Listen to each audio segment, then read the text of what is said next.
네, 메르스의 감염 우려가 있는 격리자가 4,000명대 아래로 줄어들었습니다. 메르스가 진정되고 있지만 추가 확진자와 사망자 발생 가능성은 여전히 남아 있습니다. 아직 안심하기는 이르다는 진단입니다. 메르스 종식까지 남은 변수는 무엇인지 국제암대학원 대학교 명승근 교수와 함께 자세한 얘기 나눠보도록 하겠습니다. 안녕하십니까? 네, 안녕하십니까? 예, 교수님. 지금 며칠째 이제 한 자릿수 확진자가 지금 나오고 있는 상황인데 그러다 보니까 좀 진정된 거 아니냐 이렇게 이제 판단을 할 수밖에 없습니다. 전체적으로 어떻게 보세요? 지금 상황에 대해서? 네, 뭐 전체적으로 봤을 때 숫자상으로 봤을 때는 지난 일주일 전부터 전반적으로 약간씩 줄어들면서 진정 국면으로는 들어가고 있는 것 같습니다. 하지만 앞으로도 계속 산발적으로 숫자가 들쑥날쑥 할 것으로 예상이 되고요. 주로 이제 삼성의료원이라든가 대형 병원 내에서 의료진들을 중심으로 해서도 환자가 좀 나오는 추세입니다. 그러나 하지만 이전에 한 2주 전이나 3주 전처럼 어떤 그 다른 환자라든가 그다음에 보호자 이런 다른 사람들한테 걸리는 것들은 확실히 빈도가 좀 주는 것으로 생각이 되고 있습니다. 그래, 확실히 이제 줄다 보니까 이 종식 얘기가 이제 서서히 들려오기 시작을 합니다. 정부도 조심스럽게 이제 그 시기를 검토를 하고 있는데 이 감염병 종식할 때 어떤 조건이 있다는 하는데 이 메르스 같은 경우는 어떤 조건을 따라야 되나요? 네, 지금 현재로서는 그 에볼라 같은 경우에는 잠복기에 한 2배 정도를 더해서 종식점으로 삼습니다. 예를 들면 에볼라 환자 숫자가 며칠 동안 계속 발생을 하지 않는 날을 최종적인 날을 기준으로 해서 잠복기 곱하기 2 해서 하게 돼 있는데요. 지금 현재 그 메르스 같은 경우에는 지금 현재 잠복기가 14일 정도로 돼 있기 때문에 만약에 이제 내일이나 모레 그리고 앞으로 한 2, 3일 이상 환자가 발생하지 않는다면 거기에 이제 그 28일 정도를 더한 날짜 그러니까 대략 7월 말 정도가 종식 시점이 될 수도 있겠습니다만 현재로서는 계속해서 산발적으로 환자분들이 확진자들이 나오는 상황이기 때문에 아직까지는 그 예측하기는 좀 어렵지 않나 그렇게 생각이 됩니다. 그래요. 속단은 좀 이르다 이런 말씀이신 것 같고 방금 전에도 말씀하셨지만 어제도 의료진 2명이 확진자로 지금 결과가 드러나지 않았습니까? 계속해서 의료진 감염자가 나오고 있는데 보호 장구만의 문제는 아닌 것 같다 이런 이야기가 나옵니다. 어떻게 보십니까?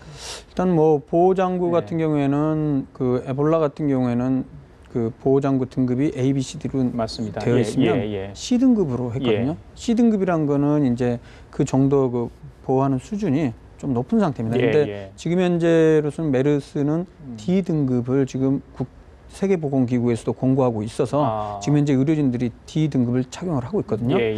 아마 그런 부분도 약간의 영향을 미칠 수 있다고 생각을 하고요.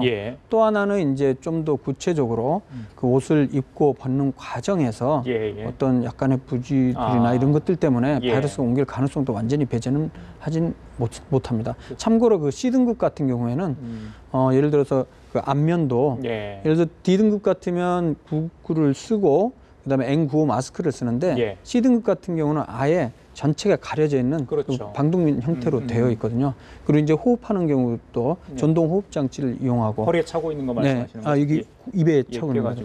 그리고 이제 뭐 손이라든가 발에 대한 그 덧신이나 장갑 같은 경우도 이중으로 돼 있어서 훨씬 더 그 보호 그 등급 수준이 좀 높은 상태거든요.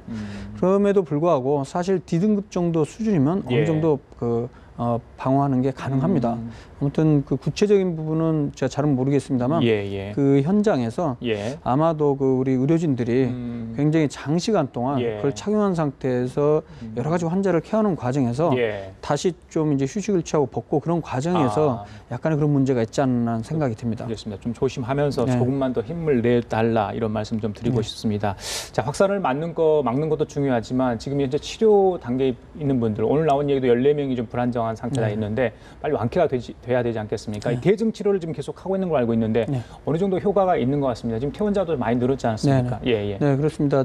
뭐 아시는 대로 지금 현재 메르스 바이러스에 대해서는 아직까지 치료약이 개발되지 않은 상황이기 때문에 주로 이제 증상에 따라서 대증 치료를 하고 있습니다. 지금 현재 그 치료받고 있는 한 100명 내외 되는 확진자 중에서 한 뭐 10 몇 명 정도가 조금 불안정한 상태긴 합니다.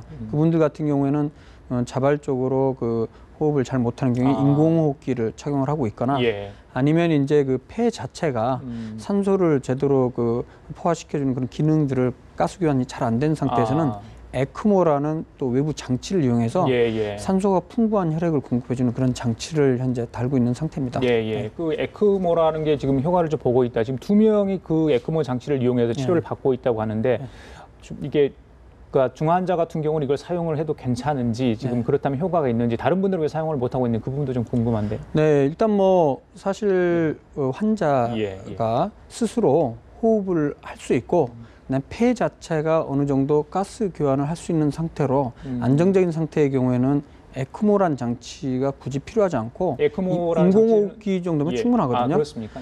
그렇지만 이제 폐 자체가 지금 메르스 같은 경우는 폐렴 양상도 보면 아주 말초 그 폐포에서까지 엄청난 염증 반응들이 일어나기 때문에 효율적인 가스 교환이 안 됩니다. 즉 산소를 제대로 받아들이고 이산화탄소를 내뱉어야 되는데 그런 기능을 폐 자체가 할 수 없는 상황인 경우가 위험한 경우가 있는데요. 그런 경우에 한해서는 우리 그 환자분의 그 정맥에서 피를 뽑아갖고 외부에서 산소를 넣어줍니다. 그리고 그 산소를 넣어준 그 피를 다시 정맥이나 혹은 동맥으로 집어넣어줘갖고 폐 기능을 대신하는 그런 기능을 하고 있죠. 대개는 이제 호흡 곤란이 심한 사람들의 경우에서는 뭐 일주일에서 한 뭐 열흘 정도 이상도 사실 착용은 하고는 있습니다. 그래요.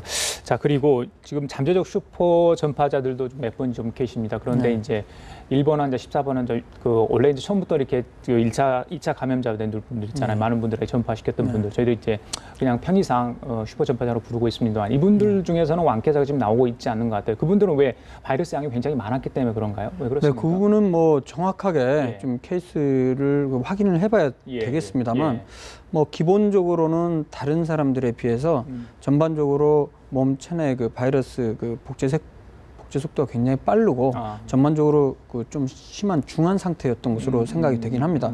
그리고 참고로 이제 슈퍼 전파자라고 이른바 이름 붙인 게 이제 대표적으로 첫 번째 환자 그리고 14번째 환자분인데 이분들 같은 경우는 그 자체 그 바이러스의 특성일 수도 있겠지만은 기본적으로는 다른 사람들에게 무범 그 보호가 되지 않은 상태에서 노출이 최대한 될 수 있는 그런 조건에 있었던 분들인 것 같습니다. 1번 환자분 같은 경우는 이제 다인실, 6인실에서 오랫동안 진단을 받지 못한 상태에서 많은 사람들에게 노출이 되었었고요. 14번째 환자분 같은 경우에도 삼성 서울병원 응급실에서 3일 정도 기간에 걸쳐서 많은 사람들에게 노출됐기 때문에 그런 슈퍼 스프레더가 되지 않았나 그런 생각이 듭니다. 그래요. 자, 교수님 마지막으로요. 자, 어제 주말 같은 경우는 많은 분들이 이제 차를 이용해서 밖으로 나들이 활동을 하시고 그 모이는 마트 같은 장소 또 놀이공원에도 예전보다 많은 분들이 좀 모였다. 그렇다 보니까 확진세가 확실히 줄었다. 이런 판단을 하신 것 같아요. 그럼에도 뭐 안심할 수 없고 긴장의 끈은 늦춰서는 안 될 것 같은데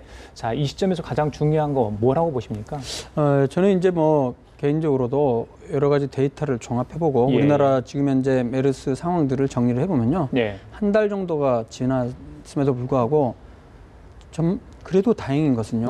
사스라든가 인플루엔자처럼 공기 감염을 통해서 대중 공간에서 확 퍼지는 그런 양상이 아니고 주요하게는 병원 내에서만 바로 직접적인 접촉에 의해서만 감염자가 생긴 것으로 봤을 때는 우리가 이제 특별히 병원 내가 아닌 다른 일반적인 공간들 아주 비좁은 그 협소한 공간이 아니고 열린 공간이라든가 야외에서 활동들은 큰 무리가 없지 않을까 그렇게 생각합니다. 그래요. 알겠습니다. 자, 지금까지 국립암세탁 가정의학과 명순건 박사와 함께 얘기 나눠봤습니다. 말씀 잘 들었습니다. 네, 감사합니다.